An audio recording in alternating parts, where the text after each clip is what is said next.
മോളെ അമൃതേ, കലയമ്മ എന്തൊക്കെയായി കേൾക്കുന്നേ? ന്യൂസ് കേട്ടപ്പോ ഞെട്ടിപ്പോയി ഞാൻ.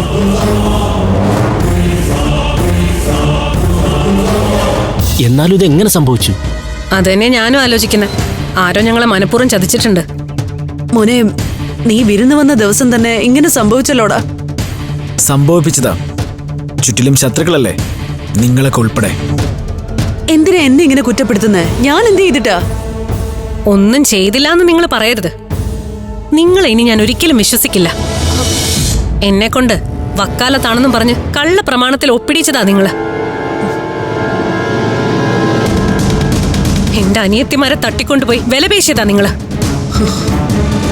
അതൊന്നും ഞാൻ നിഷേധിക്കുന്നില്ല. പക്ഷേ എന്റെ ഉദ്ദേശം മോള് മനസ്സിലാക്കണം.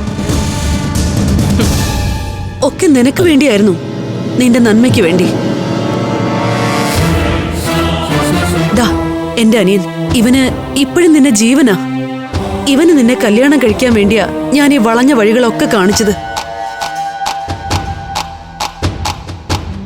ഇപ്പോഴും ഈ അവസ്ഥയിലും നിനക്ക് വേണ്ടി ഇറങ്ങി പുറപ്പെടുകയായിരുന്നു ഞങ്ങള്.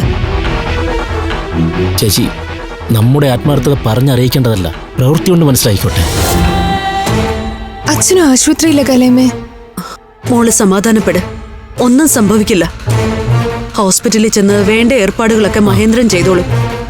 ആദ്യം ഇവിടുത്തെ കാര്യങ്ങൾ കുഴപ്പമില്ലാതാക്കി തീർക്കണം. പോലീസും ഫുഡ് ഇൻസ്പെക്ടേഴ്സും എന്തായാലും വരും. ഹോട്ടലിന്റെ ലൈസൻസ് അമൃതയുടെ പേരിലല്ലേ? അതുകൊണ്ട് പോലീസ് ചോദ്യം ചെയ്യുന്നതും കേസെടുക്കുന്നതും അമൃതയുടെ പേരിലായിരിക്കും. അയ്യോ, അതെ. അതിനു മുമ്പ് ബാക്കിയിരിക്കുന്ന ആഹാര സാധനങ്ങൾ മുഴുവൻ ഇവിടുന്ന് മാറ്റണം. ടെസ്റ്റ് ചെയ്യാൻ സാമ്പിൾ എടുത്തോണ്ട് പോയാൽ കുഴപ്പമാവും. വിഷം കലർന്നിരിക്കുന്നത് കറിയിലാണോ ചോറിലാണോ എന്നൊന്നും അറിയില്ലല്ലോ. മഹേന്ദ്ര, അടുക്കളയിലേക്ക് ചെല്ല്. എന്നിട്ട് ആഹാര സാധനങ്ങളെല്ലാം എടുത്ത് നമ്മുടെ വണ്ടിയിലേക്ക് വെച്ചോ. ചെല്ല്. പോലീസ് വരുമ്പോ സാമ്പിൾ എടുക്കാൻ ഒരു വറ്റ് പോലും ബാക്കി കാണരുത്. ചെല്ല്. വേണ്ട, ഇവിടുന്ന് ഒരു ആഹാര സാധനവും മാറ്റണ്ട. മനസ്സറിഞ്ഞ് ഞങ്ങൾ ആരോടും ഒരു തെറ്റും ചെയ്തിട്ടില്ല. വിഷാംശം ഏതിലാണെന്ന് പരിശോധിക്കട്ടെ.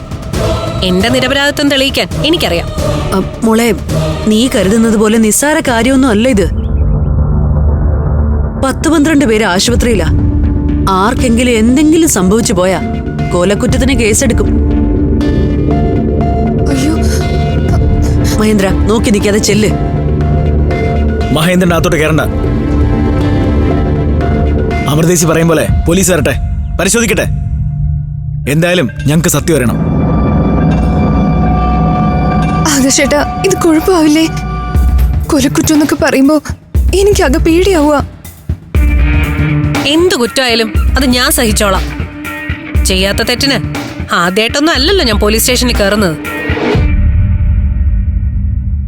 എന്തു വന്നാലും നേരിടാൻ തന്നെയാ തീരുമാനം. മോളെ, ഞാൻ പറയുന്ന ഒന്ന് കേൾക്ക്. അതെ, ഞങ്ങൾക്കൊന്നും കേൾക്കണ്ട. പോലീസ് വരട്ടെ. ആരാണ് ഞങ്ങളെ ചതിച്ചത് ഞങ്ങൾക്ക് അറിയണം. അങ്കിളിനെ ഉൾപ്പെടെ ആശുപത്രിയിലാക്കിയത് ആരാണെന്ന് ഞങ്ങൾക്ക് അറിഞ്ഞേ പറ്റൂ.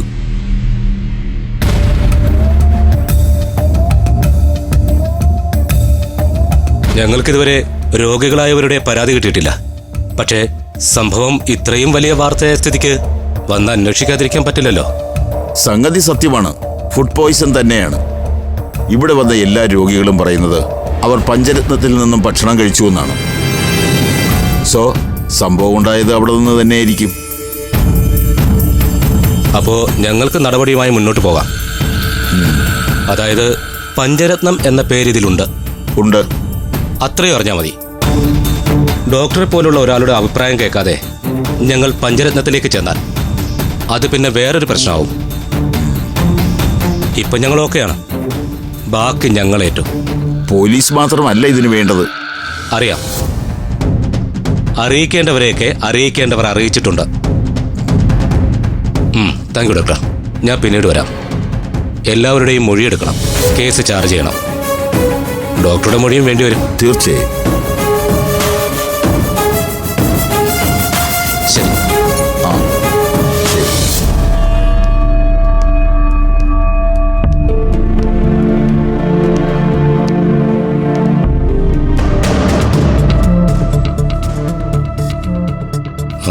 ഒരു മിനിറ്റ്. ആ ഓക്കെ സാർ.